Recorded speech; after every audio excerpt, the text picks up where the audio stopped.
Welcome to Community Blaze Podcast. I'm your host, Jimmy, and co-host, Tabara Palmer Simmons. Can you introduce yourself and what role you have at the museum? Hello, I'm Stacey Jubb and I'm the Head of Learning at the National Videogame Museum. Thank you for having me today, I'm very excited. Thank you for coming. Tell us about the museum. So the museum, it's the National Videogame Museum and it's based in the city centre of Sheffield, and in the museum we have over 100 exhibits, over 100 playable video games, and the role of the museum is to educate people in the history of video games, to preserve video games and our collection of items, to showcase the work that we do in the community, and also to highlight the various career pathways in the industry as well. So we do lots of work. Talking about the museum, Tabari, have you ever been to the National Gaming Museum? I haven't actually, but I have thought about going, and it should be going this weekend. So. Oh, excellent! Yep. Yeah, brilliant. Should be good. When did it get established? So it was in Sheffield since 2019, but prior to that there was a video game arcade in Nottingham. So we kind of took it from Nottingham, brought it to Sheffield and made it the National Video Game Museum on a larger scale. So we opened in 2019, and people might have said, oh, I didn't know you were there, but we've had obviously COVID, nobody talks about COVID anymore, but since COVID I started in 2021, and there's a new sort of senior team which I'm part of. We've got co-CEOs John and Kat, who are absolutely fantastic. We're all Sheffield based and we're trying to drive the museum to be bigger and better and inclusive for everyone. So yeah. What can people do at the museum? So at the museum, like I mentioned before, we've got over 100 retro video games. So it's a payable museum. We don't actually get any money from the government. So we're trying to go through a process called accreditation, where we get national portfolio status, and then we'll be able to drill down constant money from the government to help us run. So we are solely reliant on donations and a ticketed event. So you pay to come into the museum, and then once you're in the museum, you can play on over 100 video games. You can go into our lab where you can learn about how to make video games. So we've got Scratch, we've got Twine, for example. We've got some games in there that you'll never be able to play anywhere else. So we've got a 6-player snowball fight, which was really good, which was made by somebody that used to work for us. So there's not another one of those in the world. And we've got a 4-player Pac-Man game, which is really good. So there's some really interesting games. But we've also got, in our collection, we've got over 5,000 collection items at the moment. They're not all out on display, but we feature certain things. So we've got like a timeline cabinet showing you the first sort of video games in the 70s, going right through to today. So for people that are used to like your Nintendo Switches and stuff, to see how it used to be when I was younger, because I'm a lot older than you lot, but when I was younger we used to like plug in your video games, you had to dial up, some had tape cassettes and stuff. So it's changed so much over the years and it's really interesting to see the history. Yeah, that's pretty cool. Talk about video games, like I like playing Smash Bros myself, like, you know, in the National Game Museum, is there like any Nintendo Smash Bros games there? Well, what we try and do at the video game is have stuff that you wouldn't necessarily have at home, and things that are sort of collectible items. So we've got an arcade, so where you'd see video game arcades played in sort of the 80s, where you used to put money into those machines. They're playable for free once you get into the museum. So we've got a lot of games that you wouldn't have today at home. So it's all about celebrating the history and appreciating how video games have changed over the years. Wow, that seems very cool. It's really cool. What educational workshops are there? So in our workshop offer, we have what we call informal and formal learning. So the informal learning is throughout the summer holidays. So every summer holidays, we have some activities going on in the learning space. So at Easter, for example, no, not Easter, what was the last one? Spring Bank. I couldn't remember what it was. Our Spring Bank holiday, for example, our theme was about BAFTA, and we were celebrating the award-winning video games that we have, because we'd just had the Games Awards, and Sumo have donated their BAFTA to us that they won for Sackboy. So we've got a BAFTA, which I'm really excited about. My husband keeps saying, it's not your BAFTA. I'm like, I know it's not mine, but it's really, really cool. I've never even held a BAFTA. So then what we did is we put a trail throughout the museum highlighting all the BAFTA award-winning games, and then we have some learning activities that relate to that you can get involved in, and you can design your own sort of video game levels and stuff. So we always have some informal activities going on throughout the school holidays. But during term time, we have bookable workshops that schools, colleges and HE institutions can book onto. So we've got a pixel art workshop, which is like designing video game characters and going into detail about that. We've got a build a controller workshop, which is looking at how you build a control basically and play Space Invaders, and we have a little high score competition. We've got a museum makers workshop, which is showing you the curatorial experience, so looking at the museum from a different angle. And then new for September, we've got a physics-based workshop, which is looking at physics in video games, which is a really exciting one. But we also we do talks for like HE students and tours and stuff like that. Oh. So yeah. Can like anyone like join in the workshop for this education, or?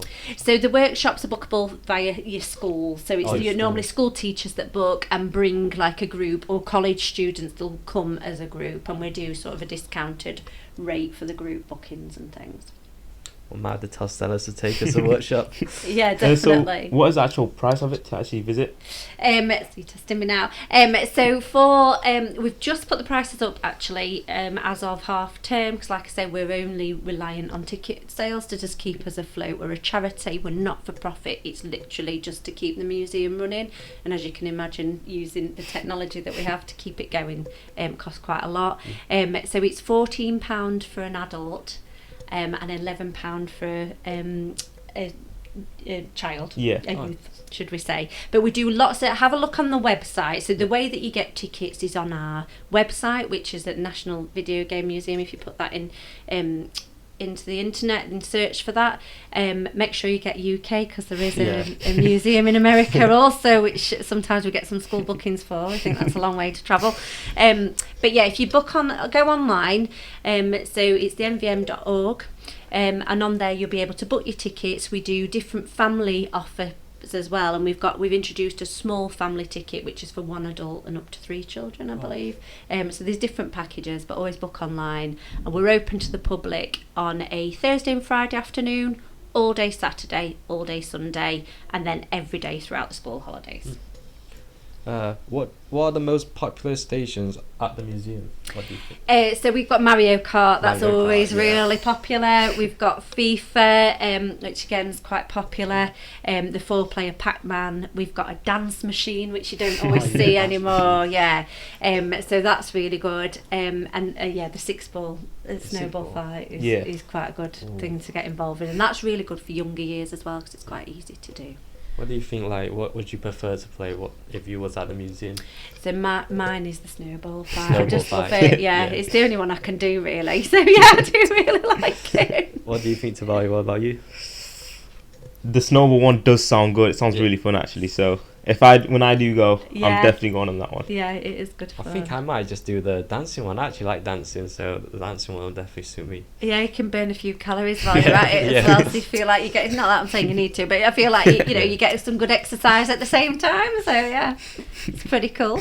Onto our special events, spin the wheel. Ooh, exciting. Do I have to spin Yeah. it? Oh, this is good. Sorry. Oh, I like the noise it makes as well.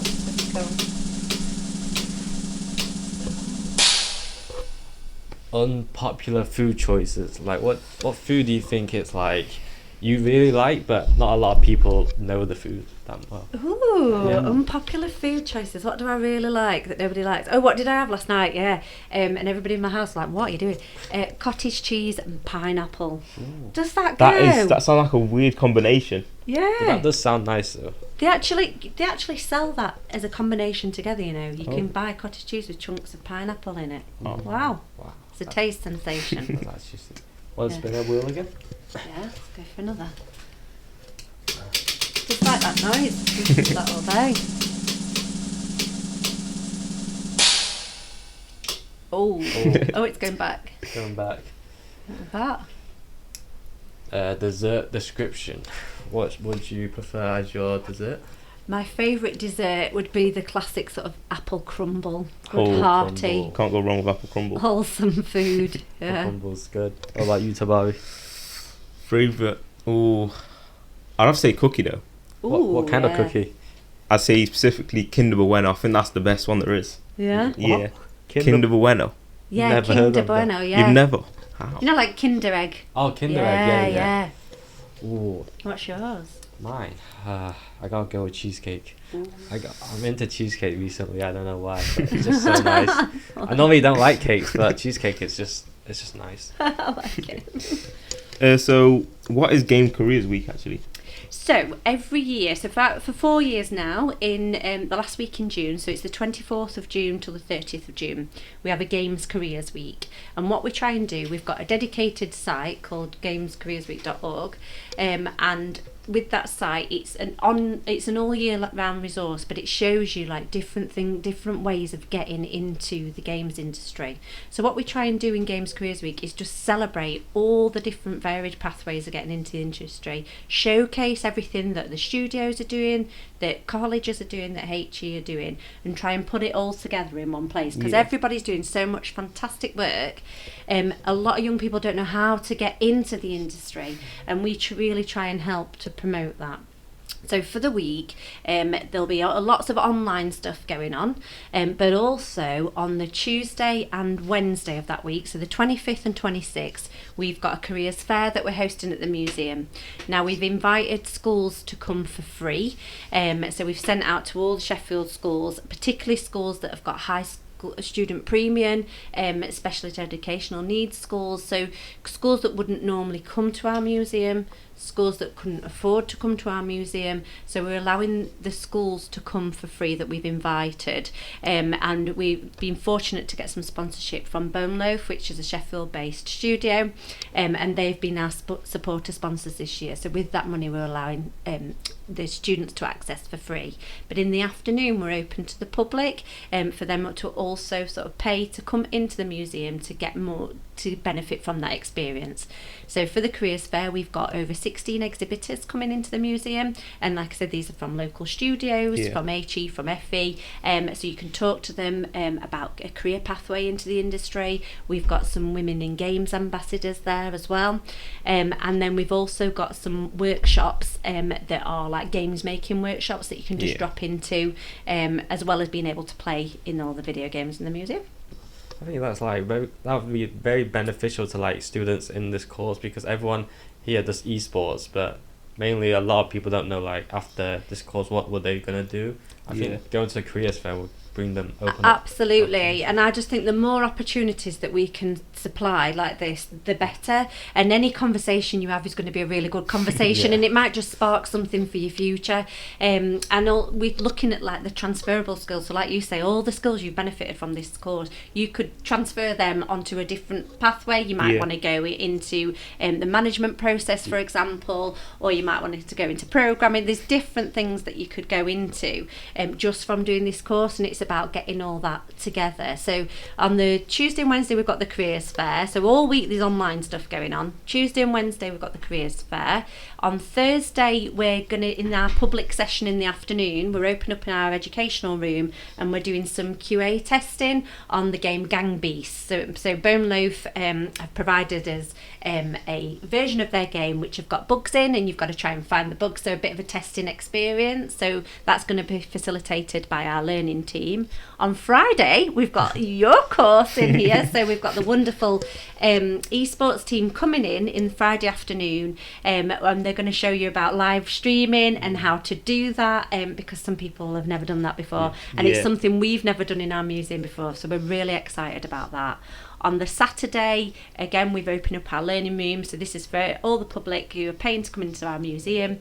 They get to do some character art design as well, so we've got some workshops on that, and then on Sunday, I think Sunday is the I can't remember what Sunday is now.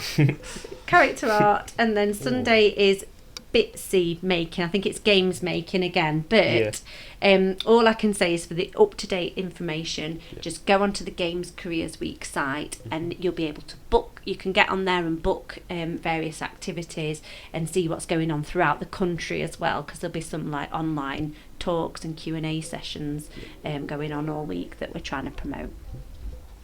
So how can people actually get involved? So we at the moment, what we're asking is that to come along and, like I say, just book yourselves a ticket. If you're not part of it from your school, speak to your school to see if there's a way that you can come and you can get involved that way. But yeah, so anybody can get involved by going online and joining in with the online events throughout the week. But also, if you want to come along to the museum, we're open every afternoon from Tuesday to Friday, and then all day Saturday and all day Sunday that week. That sounds good to me. Yeah. Who are some of the exhibitors on offer? So we have Team 17, we've got Bone Loaf, we've got Kids Invent Stuff, we've got a Maze Labs, so we're trying to look at different creative careers as well. We've got the Sheffield College, the Sheffield University, and obviously the esports team. The best stand ever. The best. Yeah, we have got Sheffield Wednesday Community Sports there as well, but we've got to branch out. So why should people get involved in gaming? Well, I just think it's an absolutely fantastic career that has so many diverse strands to it. It's a really accessible career for people, and I think what we can do is just help people to know how to get into that industry. So when we've invited schools, we've targeted the careers advisors because they don't necessarily know the pathways. So we're hoping that they would come and get more informed so they can give good advice and guidance to students. But I think it's such an exciting career. And even though, unfortunately, we've heard a lot of press about a lot of the AAA companies that are making cutbacks, but the indie studios are growing, and they're the best ones because they're so interested in the work that they do, and that's more reachable for a lot of people. So wow. It's a great industry to be in. Yeah. So in the future, 5-10 years from now, where do you see the industry actually going? I think the indie studios would be on the up. best. Yeah, absolutely. Yeah. If you would give suggestions to someone who wants to work in the gaming industry, what would it be? So I think you've got to be able to stand out from other people. Yeah. So when you're going for an interview, make sure you've got a really strong portfolio, join in as many sort of game jams as you can, create your own stuff online, don't be afraid to take risks, have a good go. But you've also got to show that you're a good team player, because when you're working, if you're producing a game together, it's always part of a team. Yeah. So communication's good, so show all those transferable skills that are really going to be beneficial, and a lot of resilience, and being able to work under pressure, all of those type of things, because when it comes to crunch time, you've got to be able to put in the hours. Well, I think this course teaches us a lot about it, and it just gives us a lot of practical works to do, actually doing things. That's why I think after this course, a lot of transferable skills can actually benefit us in the esports industry and career. I agree with that, and I think the course that you're on is a really fantastic course in terms of, like I say, teaching you these transferable skills, but actually doing real things as well. Even this, it's a real example. We're not pretending. This is a real podcast that we're doing, and some people will have never done this before. So I think you've already got the competitive edge. Yeah. And I think as the industry grows, I feel more and more people have more opportunities in the industry, more jobs will be created, and I think that's a very good thing about esports. Yeah, agreed. Tobias, any more questions you want to ask? What is your favourite game of all time? I might as well just throw that one out there. Yeah. It's Sonic. And no, because when I was at my first video game that my mum and dad bought us, and I actually found it under the bed. It was a Christmas present, and I found it before Christmas, and then wrapped it back up and didn't tell them that I'd found it, and act all surprise on Christmas. But it was a Sega Mega Drive, and I just used to absolutely love Sonic. Yeah. Classic, to be fair. Yeah. Yeah, I actually like playing Sonic. I used to play Sonic on my phone all the time. And even the noises that it makes. So when you come to the museum now and I walk past and I hear it ding when it gets the rings and all that, I'm like, oh, I just love that. Me and my sister used to play sat around the little tiny TV in the kitchen. I got a question for myself. I want to ask you, like, how did you get to this point, and like, what qualifications did you need to get to like? Wow, so mine's a bit of a varied journey, and I'll try and tell you in a nutshell. So my background is in teaching. So I worked at the Sheffield College for a number of years, and I was the manager of all the vocational courses. So we had like arts, creative media, gaming, tourism, sport, etc. So all that. So I oversaw all of those courses there, and then I actually, that's sort of where my experience is from. So I've got a master's in education, I sort of worked my way up. But yeah, I always knew from a young age that I wanted to be in teaching. And although I loved working at the college, I came to a realisation in life that I wanted to work for a charity and actually do something, really be able to put something back into the community. So working at the museum, we do a lot of community outreach, tackling technology poverty, and just raising awareness and showcasing different career pathways. So I feel like we're really doing different things out there. We've currently got a project that we're doing with Rotherham. I'm going to Rotherham straight after this, actually. So this is with Rotherham Children's Capital of Culture, and we're creating a games trail in October half term in Rotherham, and we're doing this games trail with 4 Rotherham primary schools. So we're going into the primary schools, and they're coming up with the ideas of what they want the games to be, and at each station there'll be a game that you play, and then you go on to the next and you get a prize as you're going along. But they're coming up with all the ideas and we're co-designing it together. So I just feel this again gives opportunities to people that wouldn't normally get the opportunities, and if we can just ignite some spark in somebody to think, actually, because it's always people and experiences that pave the way, that your life goes, I think, in your career choices. And if we can just have one positive impact and change somebody's career pathway or enhance their lives, then I'm happy. Do you have any questions for us? No, I don't actually. I think you do. This is an absolutely fantastic experience. Do you enjoy doing the podcast? Yeah. Very Yeah. enjoyable. Like last week, we did a podcast with a professor at the university. Really? Like Ali, who has like his own business, and we just learned about a lot, like their experiences and how they got up here. It's just very like inspirational for like young esports students to like get inspired and try and create their own business or something. So, And do you listen to many podcasts yourself? I listen Every to now a few and then, podcasts. Yeah. What's your fave? Joe Rogan. Oh, really? Yep. Mine would probably be like it's from the eSport Organisation podcast what I listen to. I would listen to Sentinel's podcast. Oh, very esports through and through, aren't you? It's just entertaining because I support the team and it's just fun to listen to what they gotta say and stuff like that. Thank you for watching. Please subscribe and share YouTube, Spotify and Apple Podcasts. Thank Goodbye. you. Bye.